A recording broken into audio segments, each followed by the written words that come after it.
এক শ্রেণীর মিডিয়া, তার একটা ক্ষুদ্র অংশ আছে আমাদের দেশে যারা তাদের দোসর হয়ে কাজ করে, আর বাকি আজকাল আমরা যেটা দেখতে পাচ্ছি আমাদের পার্শ্ববর্তী দেশ থেকে অনবরত উস্কানি দিয়ে দেশে, দেশের বাইরে, বিভিন্ন দেশে বাংলাদেশের মানুষের ভাবমূর্তি ক্ষুণ্ণ করার, বাংলাদেশের মানুষকে খারাপ মানুষ হিসেবে দেখানোর একটা চেষ্টা তারা করছে, অপচেষ্টা করছে। এই সময়টাতে আমাদের শত শত মত পার্থক্য থাকা সত্ত্বেও ঐক্যবদ্ধ হওয়ার সময়। হাজারটা বিষয়ে আমরা মত পার্থক্য করতেই পারি, কিন্তু আমাদের দেশের যে ইমেজ আছে সেই ইমেজটা যদি নষ্ট হয়ে যায় বা আমাদের যদি দুর্নাম করে, আমাদেরকে যদি খারাপ হিসাবে বিশ্বের দরবারে কেউ চিত্রায়িত করার চেষ্টা করে এবং সে যদি সফল হয়, তাহলে দিন শেষে ক্ষতিগ্রস্ত আমরা সবাই হব। আর এজ এ মুসলমান আমরা তাদের ষড়যন্ত্রের ব্যাপারে সর্বোচ্চ সতর্ক থাকব। আপনারা অনেকেই নিশ্চয়ই ইতিহাস জানেন যে এইভাবেই আজকের যে হায়দ্রাবাদ ভারতের অংশ, এই হায়দ্রাবাদ একটা স্বাধীন সার্বভৌম একটি দেশ ছিল। এই ভারত সে হায়দ্রাবাদকে কিভাবে স্বাধীনতাকে খর্ব করে, লুণ্ঠন করে, কিভাবে সেটাকে ভারতের অংশে পরিণত করেছে, তাদের বর্ডার কিভাবে তুলে দিয়েছে এবং ভারত তারা গিলে নিয়েছে, খেয়ে ফেলেছে হায়দ্রাবাদকে, সেটা বেশি দিন, অনেক কয়েকশো বছর আগের ঘটনা না। অতএব আজকের প্রেক্ষিতেও আমরা যদি সবাই ঐক্যবদ্ধ না থাকি, আমরা যদি সজাগ না থাকি, তাহলে আমাদের পরিস্থিতি বড় করুণ হবে।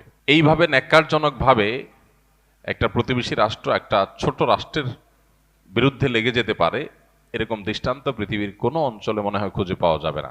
গত কয়েকদিন আগের ঘটনা, দলে দলে মসজিদে হামলা করে কিভাবে ভাঙচুর করে মসজিদকে নোংরা করে সেটাকে দখল করেছে, সেই দেশের মানুষ যখন আমাদেরকে নসিহত করতে আসে, তখন আমাদের আসলে তাদের প্রতি করুণা হয়, মায়া হয়। আমাদের মুসলমান হিসাবে প্রত্যেকটা মানুষের এই ভূ রাজনৈতিক যে ষড়যন্ত্র আছে এই সম্পর্কে সচেতন থাকতে হবে। আমরা যদি মনে করি না আজকের এই বাস্তবতা 2024-এর এই পৃথিবীতে বোধহয় একটা দেশ আর একটা দেশকে দখল করে নিতে পারে না, তো এটা ভুল হবে। আমাদের প্রত্যেকটা মানুষকে এই যে ভয়াবহ ষড়যন্ত্র চলছে, এই ষড়যন্ত্রের ব্যাপারে সর্বোচ্চ সতর্ক থাকতে হবে। কোন অবস্থাতে এই ষড়যন্ত্র যাতে তারা সফল না হতে পারে। রাজনৈতিক মত পার্থক্য থাকতে পারে, ধর্মীয় মতভিন্নতা থাকতে পারে, নানা বিষয়ে মতভিন্নতা থাকতে পারে, কিন্তু আমাদের এই ছোট্ট দেশটা কেউ দখল করে নিয়ে যাক আর আমাদেরকে দাস বানায় রাখুক, এটা আমরা কেউই নিশ্চয়ই চাইবো না। যদি না চাই, তাহলে সজাগ হতে হবে প্রত্যেকটা মানুষকে। গতকালকে আমরা মাননীয় চিফ অ্যাডভাইজার মহোদয়ের ডাকে বসেছিলাম, সেখানে আমাদের অনেকেই চিফ অ্যাডভাইজার মহোদয়কে এই দাবি তুলেছেন যে বাংলাদেশে হিন্দুদের নিয়ে যদি ভারতীয়রা মিথ্যা অভিযোগ দিয়ে নাক গলাতে আসে, তাহলে দিন দুপুরে খুল্লম খোলা যে মুসলিম সংখ্যালঘুদের উপরে ভারতে নির্যাতন হচ্ছে, এই মসজিদগুলো ভাঙচুর হচ্ছে, সেটা নিয়ে বাংলাদেশের সরকার জায়গা থেকে কেন প্রতিবাদ করা হচ্ছে না? আপনারা জোর গলা প্রতিবাদ করেন, আপনারা না করার কারণে আজকে তারা আমাদের উপরে চেপে পড়েছে। এই জায়গাটা প্রত্যেকটা মানুষকে, এদেশের প্রত্যেকটা নাগরিককে উপলব্ধি করতে হবে। শত্রু এবং বন্ধু চিনার এর চাইতে উৎকৃষ্ট আর সময় হতে পারে না। একটা ক্রাইসিস মোমেন্ট চলছে, একটা ক্রিটিক্যাল সময় চলছে। বিশ্বের বিভিন্ন শক্তিশালী দেশগুলোকে এই দেশের বিরুদ্ধে দাঁড় করানোর এক চক্রান্ত, এক খেলা এখানে চলছে। সেখানে এই দেশীয় যে বিদেশিদের এজেন্ট মিডিয়াগুলো আছে, সেগুলোকে ভালো করে চিনে রাখার সময় হয়েছে।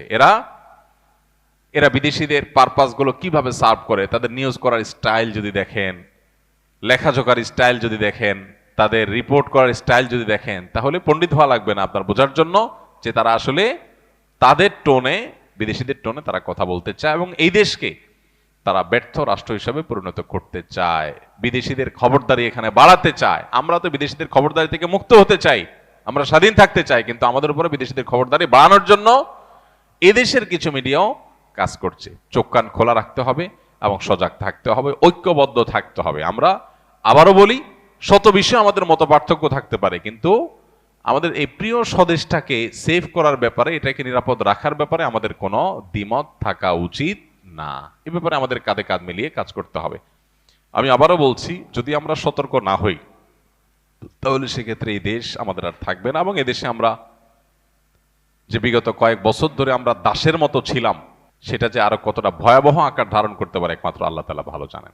বিধায় প্রত্যেকটা মানুষকে সজাগ হতে হবে, সতর্ক হতে হবে এবং ধর্মীয় সম্প্রীতির ব্যাপারে আমরা প্রত্যেকটা মানুষ নিজে থেকে উদ্যোগ নিয়ে আমাদেরকে ধর্মীয় সম্প্রীতি রক্ষা করে তাদের মিথ্যা অভিযোগ, এটাকে মিথ্যা প্রমাণ করতে হবে।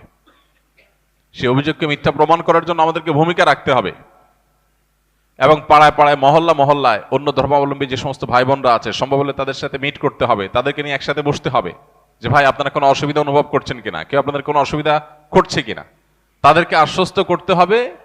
এবং অহেতুক তাদের মনে যে ভয় সৃষ্টি করছে পার্শ্ববর্তী দেশ থেকে, সেগুলোর ব্যাপারে তাদেরকে অভয় দিতে হবে যে আমরা হিন্দু মুসলিম কাঁধে কাঁধ মিলিয়ে আমাদের প্রিয় মাতৃভূমিতে আছি এবং থাকবো ইনশাআল্লাহ।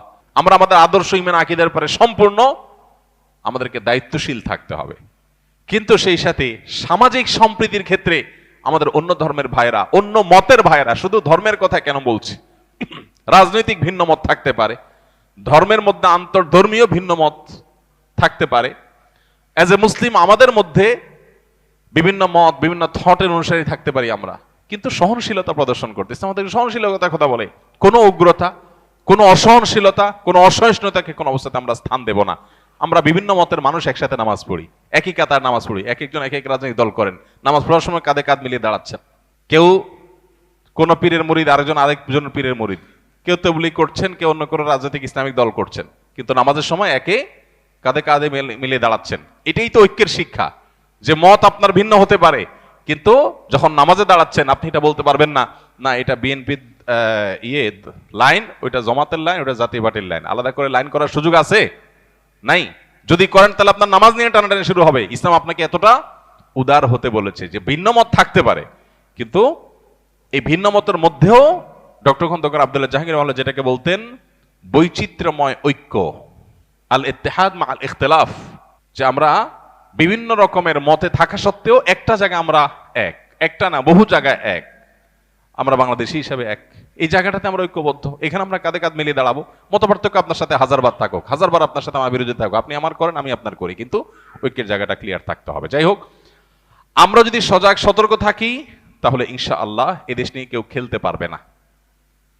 18-20 কোটি মানুষ আমরা যদি সবাই একটু চোখ কানটা খোলা রাখি যে একটা নোংরা খেলা চলছে, ইনশাআল্লাহ কেউ আমাদেরকে নিয়ে খেলতে পারবে না। গতকালকে মাননীয় প্রধান উপদেষ্টাকে এই আশ্বাস আমরা দিয়েছি, এই বিশ্বাস আমরা তাকে রাখতে বলেছি যে এদেশের শুধু মুসলমান না, হিন্দু ধর্মীয় নেতৃত্ব সবাই ছিল, সবাই বলেছেন যে আমরা আমাদের রাষ্ট্র, আমাদের প্রিয় মাতৃভূমির স্বার্থ রক্ষার ক্ষেত্রে আমরা সবাই ঐক্যবদ্ধ, কাঁধে কাঁধ মিলিয়ে আমরা কাজ করব, এবং কোনোভাবেই এই দেশকে দুর্নাম করার যে ষড়যন্ত্র চলছে এই ষড়যন্ত্রকে আমরা সফল হতে দেব না ইনশাআল্লাহ।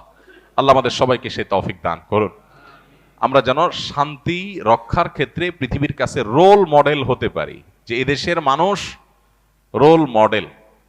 আমাদের ব্যক্তিগত দ্বন্দ্ব, কোন্দল, আমাদের রাজনৈতিক কোন্দল, এগুলো যদি থাকে, 10টা ঘটনা এগুলো যদি ঘটে, তাহলে আমাদের ধর্মীয় কোন্দল যেন জিরোতে আমরা নামাইতে পারি, যে এই বিষয়ে যেন কোনো কোন্দল আমাদের মধ্যে না থাকে।